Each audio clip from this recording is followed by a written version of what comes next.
let's get on with the show. Here's Jeff Allan.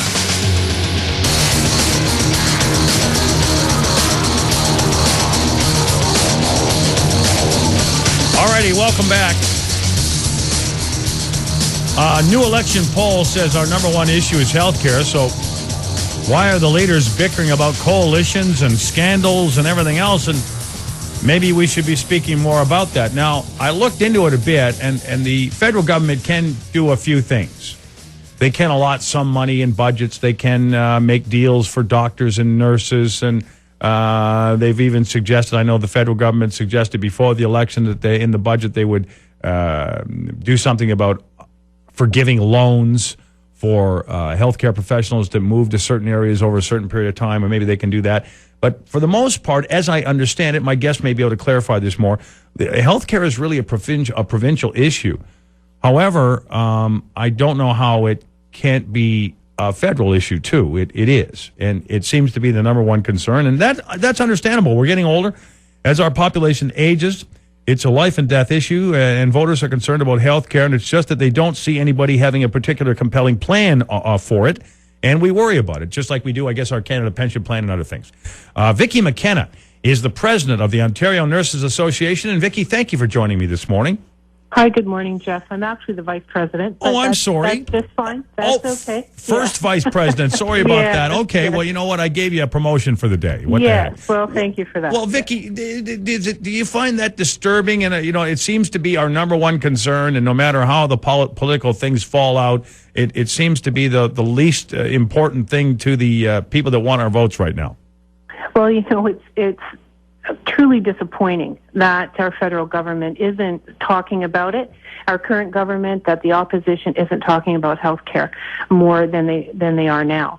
And I see them as taking and should be taking a leadership role in what are the principles around the Canada Health Act. What are the things that, as a federal government, that they want to see from one coast to the other, that health care is out there and available to not only in my position in Ontarians, but right across the country. And I think the federal government and the opposition party should be talking about health care. I don't believe truly that it ever fell off the radar as far as the public was concerned. Certainly wherever I am in this province and working with my counterparts right across the country, people that we talk to and that I talk to, health care is a priority for them. And it is an important issue that should be discussed, and it should be discussed in depth. And I believe that they should step up, take the leadership role, talk about what are the principles of healthcare for Canadians, and then get on track with it. And yes, the provinces are the ones that hold the bulk of decision-making power and certainly, funding. However, the federal government does assist with funding in healthcare and provides dollars to the healthcare budgets in the provinces. But it's not just about money. It's really, truly about what are the principles, what does healthcare really mean in this country, what should it mean, what's it ever intended to mean, what does the Healthcare Act say? And these are the things that a federal government should be talking about and should be addressing openly, and not trying to dissuade or distract people by, as you mentioned earlier, some of the scandal things that are happening and all of the other tidbits that do catch people's attention. But when the rubber hits the road, healthcare is a priority issue. Vicki, what is when you travel around and you talk to people, what is the number one, if you could put a finger on it, what is the number one concern from, let's just keep it in Ontario right now, Ontarians regarding healthcare, that it's not going to be there for them? Yes.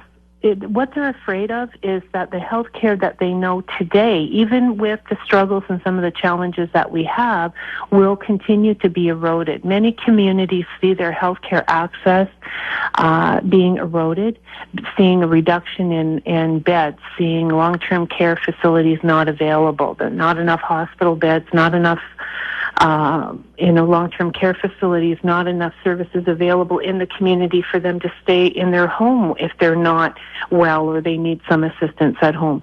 Those are the things that people are talking about here in Ontario. And the other thing that they're talking about is there not being enough healthcare providers at all levels. And I mean, you've probably heard lots of talk about physician shortages, that there's not enough doctors, and I can certainly tell you that there's not enough nurses.